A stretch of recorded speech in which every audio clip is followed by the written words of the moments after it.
Welcome everyone back to weekly weather updates, and in today's video we're going to have a look at the latest from the live radar, run through the UKV, have a look at the precipitation and the temperature over the next 5 days, as it is going to be fairly warm to end April and start May, with temperatures widely in the mid to high teens, and most days in the next 5 days will be seen somewhere reach 20 degrees or even slightly higher. Now this is because we've got high pressure building in with generally warm upper air temperatures, the recipe for generally warmer than average conditions for all.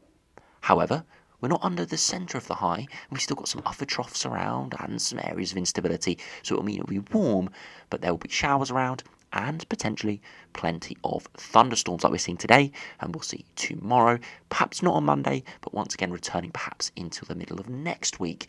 We do see potentially some really quite warm air waft up for a couple of days. We could see temperatures maybe even into the mid-20s in a few spots. We'll see that on the longer range, the GFS, GM, ECMWF and the ensembles. As I said, the first week of May really looks pretty dry and warm, bar those heavy thundery showers that will be in places. As we head though in towards the middle of the month, getting towards that sort of day 14 time frame, is looking likely to remain fairly warm, but perhaps that precipitation signal could increase, more frontal systems moving in as we see low pressure systems undercut the high pressure systems, but we'll have to have a look at that in more detail in the second half of the video. So do remember, if you enjoy my videos, make sure you like and subscribe, and remember to follow me on Twitter as well, the link's in the description. So if we do start on the live radar, you can see it is a fairly warm day today, and we'll have a look at those 2 meter temperatures in a minute, but we have got a lot of heavy thundery showers around, especially through parts of the Midlands into northern and northwest in parts of England and North Wales. Again, there are some lighter spells within this, but you can see where the heavy thundery cells are, where we've got these oranges and reds appearing. That's torrential rain, hail and lightning associated with these. Again, they're not severe thunderstorms by any means, but for this time of year, they are heavy thundery showers. Very similar through parts of the Republic of Ireland and Northern Ireland, perhaps not as quite clumped together, but more widespread.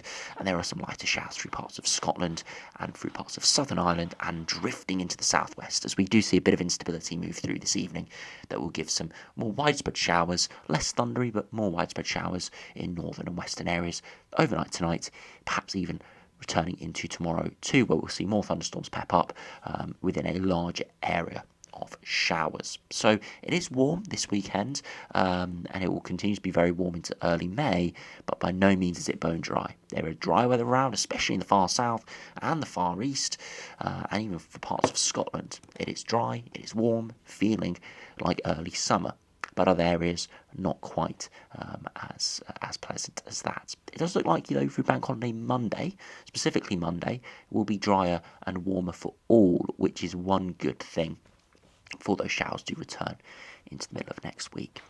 Now, if you do put on the temperatures, as around 3:30 I'm recording this, you can see the widespread oranges we're seeing now through most of England, Wales, Republic of Ireland and Northern Ireland. You can see the far north of England and parts of Scotland are cooler. Still not amazingly cold, but more towards average or even slightly below average towards the eastern side of this. And that's because we have got cold air still sat out in the North Sea trying to move in, and the warm air is slowly making progress northwards. So unfortunately today is still a little bit chillier in the far north and the east, but these warmer conditions, these oranges, temperatures in the mid to high teens, if not 20 degrees, are becoming much more widespread as the coming days go on, as that air is originating from Central and Southern Europe. So it's very warm in places today, but you can see we've got thicker cloud, perhaps across parts of Southern Ireland here, and rain and cool upper air temperatures. It does make a huge difference to those temperatures. Now, if we do have a look at the UKV and have a look at the precipitation and the temperature over the next 5 days, now you can see through the rest of this afternoon we've got those heavy thundery showers in places, perhaps not quite as widespread and slightly differently positioned than the UKV is showing. More of these showers through parts of northwest England and the Midlands, none in southern England at this stage, and not as many, and not with the same intensity through parts of the Republic of Ireland and Northern Ireland. So you can see the UKV gets the general gist of the positioning of showers and their intensities, but it's not 100% accurate.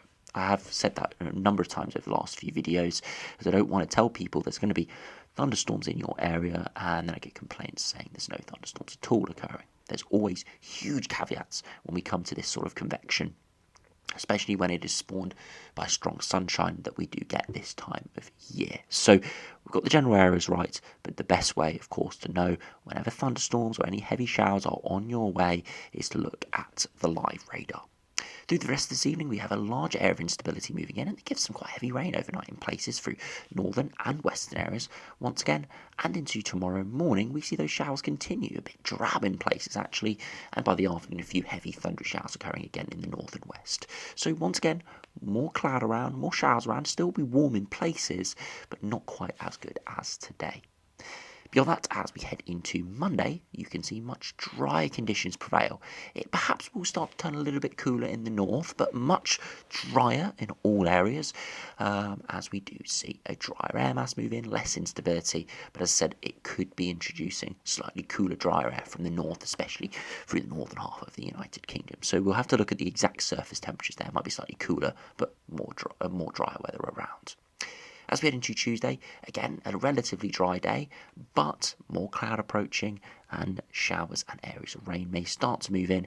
And you can see that for Wednesday, some rain and cloud into the north and west. That's because it's skirting around the higher pressure that we've got building in from the south and the east. So as I said, best conditions will be in the south and east, will be warmest, but showers and maybe thunder showers will start to be reintroduced around midweek, especially in northern areas, as we do start to see that instability return. Now, put on the upper air temperatures, you can see it is not ridiculously warm at the moment in terms of upper air temperatures, around 5 or 6 degrees, a good few degrees above average. Of course, the rest of this weekend, it will stay fairly warm, and as I said, into Monday, could be slightly cooler air drifting in from the north there. It is introducing drier air, that's why it's much drier, bone dry in many areas, but it is going to be slightly cooler.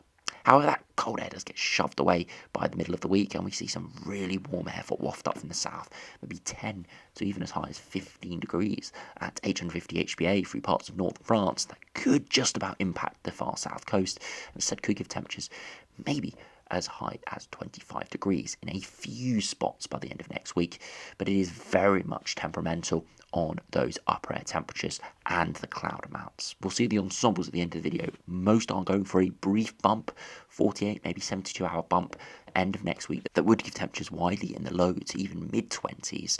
But we have to remember the very small details that can alter those temperatures quite considerably. So it is looking potentially quite a warm spell, a few day warm spell appearing end of next working week into the weekend, around sort of 6-7 days time. But we'll really have to keep a very close eye on it. As you can see, very warm air mass moving in, but very small differences can make a good sort of 5-degree temperature change at the surface. Now you can see today that temperature contrast in the north and the south, widely mid to high teens here, maybe even touching 20 degrees in a few spots, but much cooler in the north and west as we still got that cold air mass drifting in. As we head into tomorrow, briefly colder overnight, but again nothing too bad. And into tomorrow you can see the best conditions in the far east of England and through parts of the Republic of Ireland, basically either side of the instability and shower activity. Under the showers, more likely sort of 12 to 15 degrees. Not quite as cool as earlier this week, where we did have extensive showers around, and that is because we are in a warmer air mass. So it will still feel a little bit chilly out there, but nowhere near as cold as earlier this week under the cloud and rain.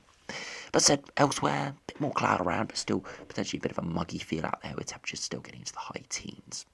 As we head into Monday, it perhaps will be a slightly cooler day with those upper air temperatures, especially in the north, but it's a much drier day. You can see the slightly cool conditions there in the north, but further southwards still high teens, widely sort of 15 to 18 degrees, peaking around 19 or 20.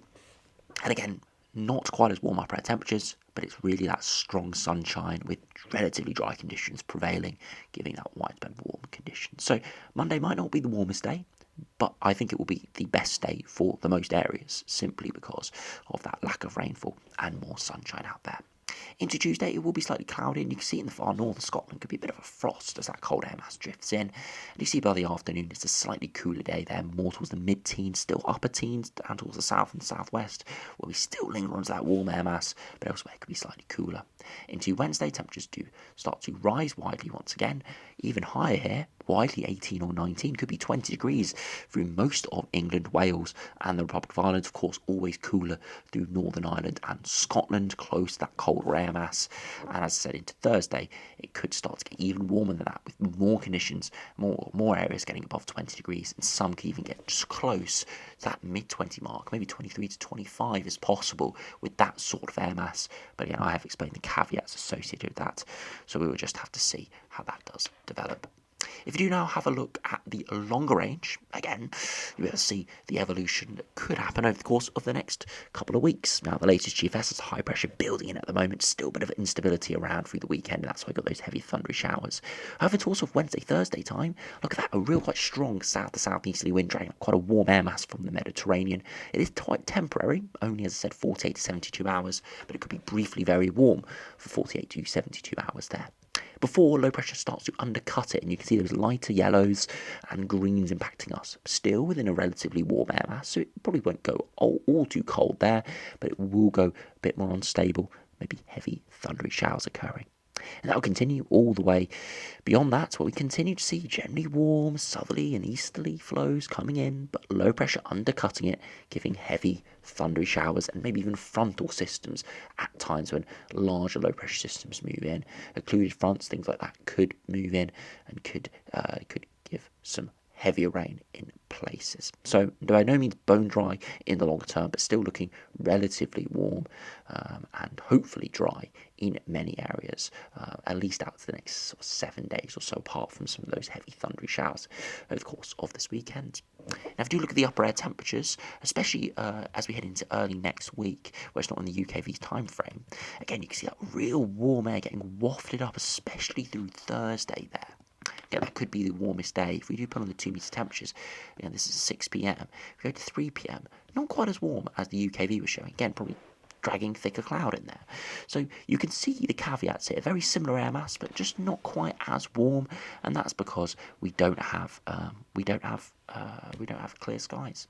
If we head into Friday as well, perhaps slightly warmer in a few spots. You can see it's sort of low to mid-20s across parts of northern France. Again, just showing you very microclimate conditions can change those temperatures considerably.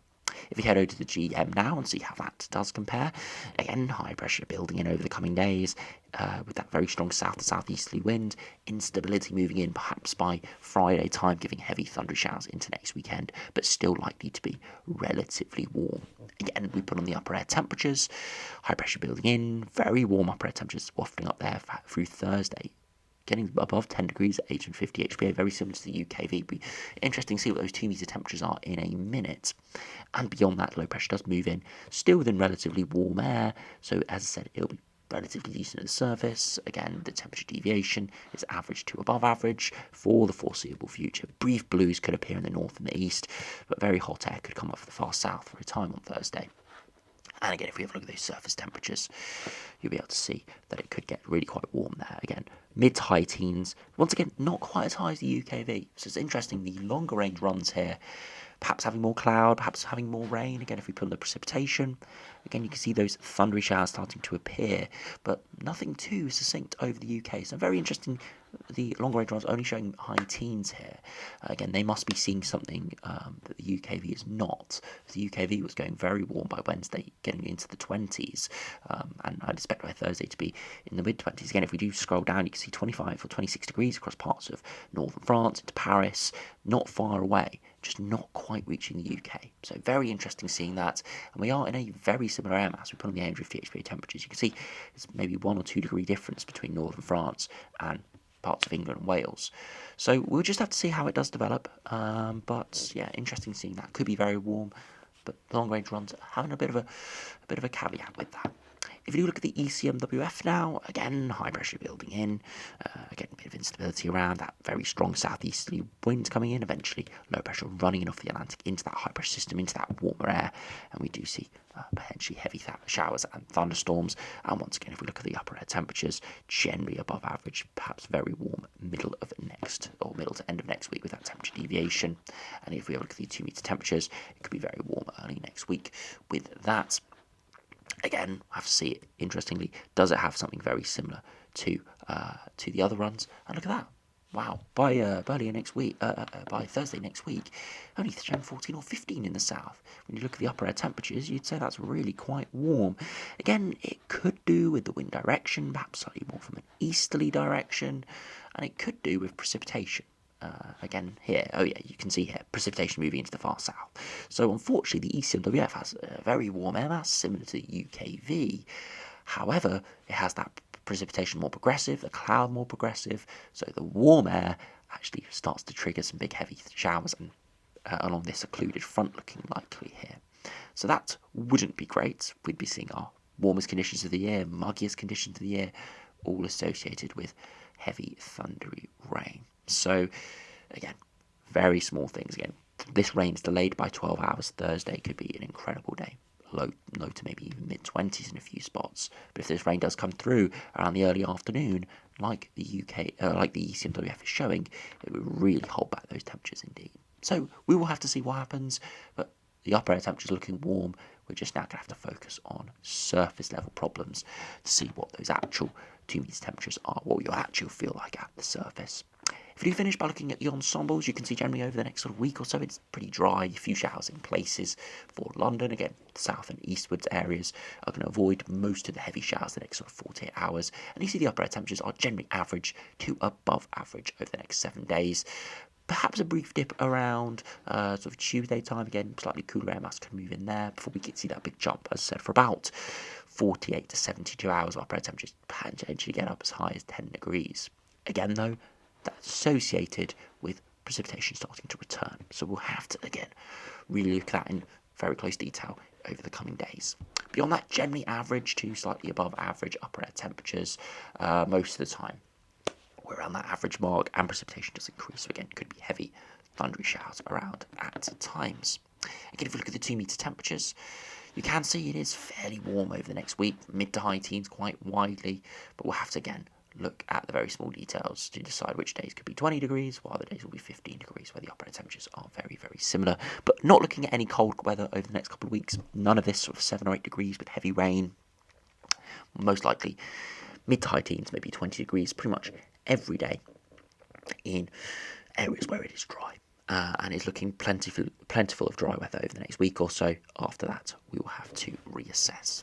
If we finish by looking at the ECMWF, again, very similar to the GFS, generally around average or above average for the foreseeable future, perhaps slightly more below average in the longer term. Some slightly cooler runs appearing, but I do think the main cluster still is around that 5 degree isotherm, which would give temperatures, as I said, around the high teens or 20 degrees pretty much every day. You can see that dip in upper air temperatures early next week, a bit more profound there on the ECMWF, but then we see that big rise potentially later next week. And again, we'll have to just see as it does cross over with this bundle of precipitation spikes, again indicating there is a chance that we do see very warm air move in, but it brings in a lot of heavy, thundery rain. And finally, just looking at the 2 meter temperatures for this, again, continually sort of mid-teens here. Maybe more towards low teens at a few points here, especially when that rainfall starts to come in the mid to longer range. But at least the next few days looks fairly warm. I must, of course, put a caveat on that. The UKV is showing 18, 19, 20 degrees in London the next couple of days. ECMWF is showing 15 or 16. So it is one of those scenarios where the ensemble members, as I've repeatedly said before, do underdo the temperatures a little bit. So even though longer range is looking sort of 14, 15 degrees, it probably will be more like sort of 17 or 18 when we factor in sunshine and microclimate conditions. ECMWF isn't as high resolution as sort of the UKV is, so it doesn't always factor in small things like that. So we will have to see exactly what's at play. But it is looking generally dry, generally warm over the next 7 days. Again, nothing ridiculous, no heat wave, nothing like that. Nothing like that is on the cards, but definitely average to above average surface temperatures. And a continuation of that in the upper air temperatures for the foreseeable future. And we'll just have to see what happens to the precipitation and whether that does knock these surface temperatures, or we do see something a little bit more warmer, a little bit warmer and drier as we do head into the rest of May and the last month of spring. So anyway, thanks for watching. Hope you enjoyed. Do enjoy this bank holiday weekend, as the weather is generally pretty decent in most places. And I'll see you again for another video soon.